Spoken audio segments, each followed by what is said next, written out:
Good afternoon, Dr. Rachel. Hope all is well. Got a quick question. Is there any benefit to massaging the male testicles, at least very gently squeezing and massaging, at least, let's say, 2 to 3 times a week? Is there any benefit, or am I just wasting my time? Ah, Thanks. good question. Good question. Now, most doctors that you go to, you tell your doctor, hey, I'm doing a testicular massage, and they might think that it's sexual harassment. They're like, what do you mean? Wait, what are you doing? From a natural health perspective, let's just think about this, right? So, I wanted to share with you a study that really was done back in 1993 that really, really kind of set the tone for what we're talking about here. Now, mind you, men have been doing testicular massages since the beginning of the time.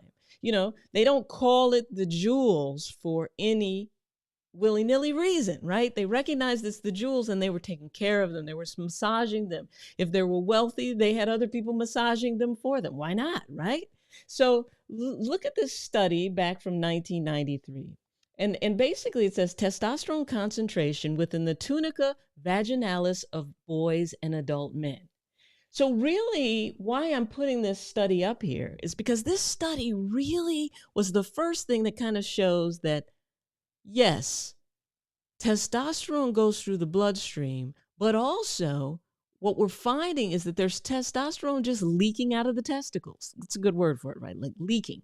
We call it diffusion. So when you have your testicles sitting there, not only are we thinking about the testosterone being made, going into the circulation, off into the bloodstream, but you also have to think about it like it's a lemon or a piece of fruit, right? You squeeze it and you're in your head you're thinking, well, if I'm squeezing it, is some juice coming out of this lemon? If I'm squeezing the plum, is it some juice coming out of this lemon? Well, think about the testicles. It's actually the tunica vaginalis is kind of the sac that it's sitting in, but what they find is that there's even more testosterone in that space than in the bloodstream. So when you think about it like that, now it starts to make sense how something like a testicular massage, where you're not just massaging the testicles themselves, you're actually massaging the spermatic cord. Because as your two balls are sitting there, you can feel they're attached to a cord, right? That's called the spermatic cord. And in that cord system, you have veins and arteries running along there, right? So let's think about this another way. What do we do to increase circulation? Say your fingers are cold, right? You start rubbing them, you start massaging them, because what that's doing is it's helping venous return. It's helping move those fluids.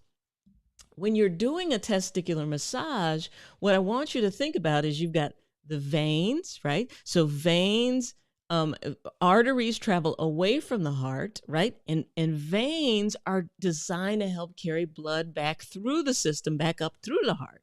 So when we're thinking about how in the world could a testicular massage actually end up increasing testosterone, what I want you to think about is that now when you're massaging that spermatic cord, you're kind of tugging it and doing a little bit of a massage. What are you doing? You're increasing circulation. You're increasing venous return because we're moving fluid, right? We're moving energy. If we're talking about it in ancient Chinese terms, we're moving energy. When we're talking about it in modern science, we are actually moving blood flow. So think about it like this. Anytime, your legs go dead, right? You're like, gosh, my butt is numb, right? You get up, you move around, you circulate, you start smacking on the area and it comes back to life. That is the layman's version of why a testicular massage could be helpful. Now, the reason practitioners like myself advocate for a testicular massage, advocate for you to, squeeze and kind of tug on your testicles a little bit is because we feel as though it's going to increase testosterone. So, what does science tell us? So, when we look at what science is talking about when it comes to this process, this is the only study that really dives into this, right? So, what they actually did, and it does sound a little brutal, but they got us a little bit of the results that we want, is they actually took a compression. So, it's almost like, the blood pressure cuff. that, you pump up with air and it squeezes off the artery, and you can take a blood pressure. So taking a cuff like that and inflating it and putting the testicles underneath a little bit of pressure. So they put them underneath pressure. And then after about a minute and a half, the compression was released. And what they did is they measured to see, after that squeezing happened on the testicles, did the testosterone actually go up? And this is the only study that I've really been able to find that actually can explain this phenomena in the scientific terms, right? So testicular compression during exercise and the serum testosterone levels. This was back in 1993, I believe.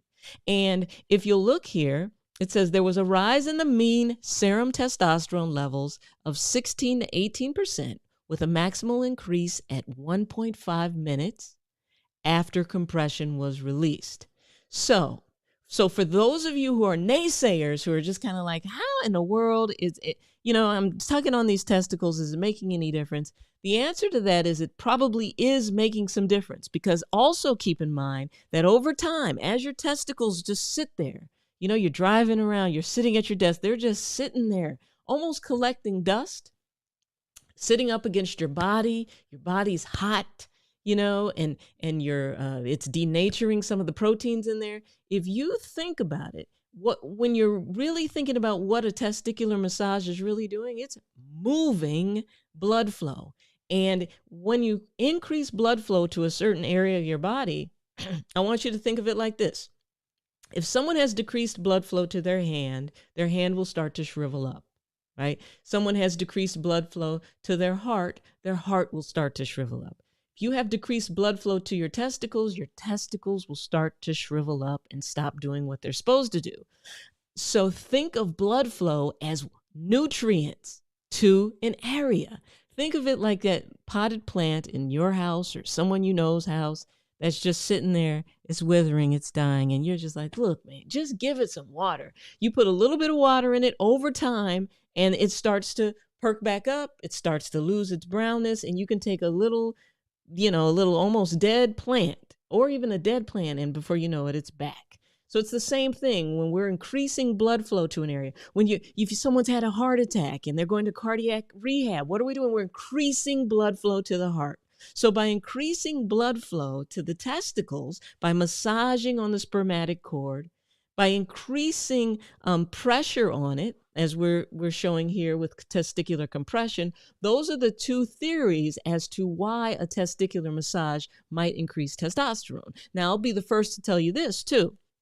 If you're a gentleman and your testosterone is rock bottom and you're considering getting on testosterone replacement, do I think that a testicular massage is going to do the same thing that getting some good old-fashioned testosterone injections or testosterone gel is going to do? No, it's not.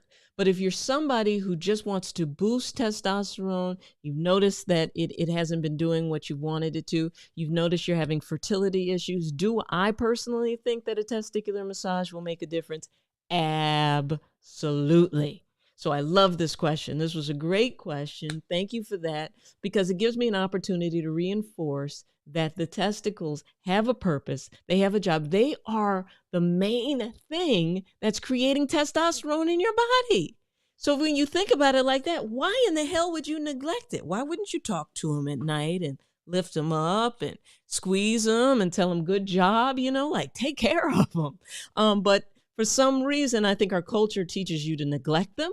And they shouldn't be neglected. They should be groomed. They should be oiled. They should be, treated with respect and dignity. Those are the loins of life,